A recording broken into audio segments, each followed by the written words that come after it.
to the Madeira Raisin vineyard. Once you've parked, go ahead and make your way up to the main lot. You'll need to sign in and then find some tools: a bucket, a grape knife, and some paper trays. When getting the trays, try to use the paper inside the shed instead of the one outside. So pick this and not that. And then you're ready to harvest. Once you've found the row that your ward has been assigned to harvest, follow these tips from Brother Hansen. Try not to walk on the smooth dirt because that's where you'll be laying the raisins. Never pick and lay down on a row that looks like that. That's just disc. You need to put one on a terraced row. And then keep your pan underneath where you're picking so individual berries will fall in the pan rather than on the ground. And if you look on almost every one of these bunches, there will be a bulge. You see that bulge?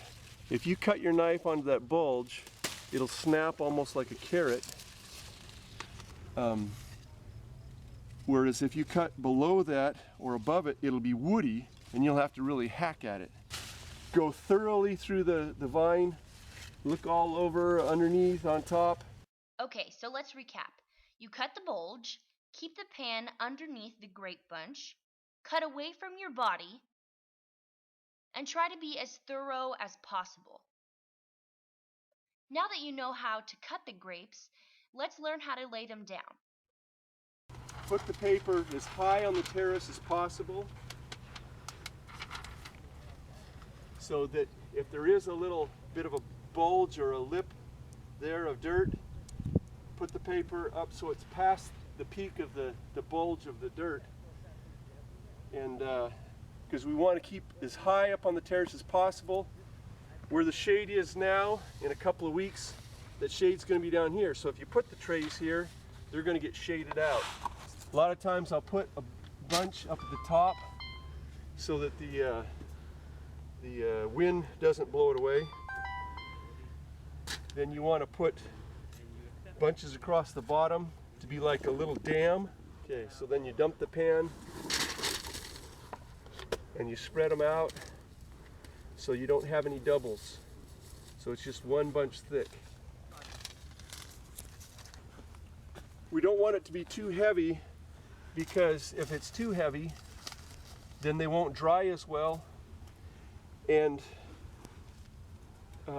when you come back to do the rolling, if it's too full, you'll literally rip the papers when you're trying to roll up the bundle.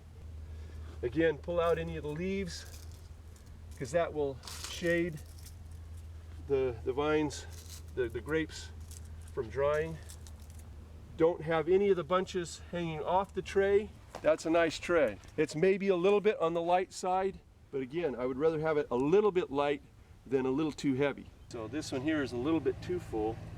So if we put some of these on one of the neighboring ones, they should have just carried those grapes to the next spot to lay down rather than leaving a tray here that was only half full.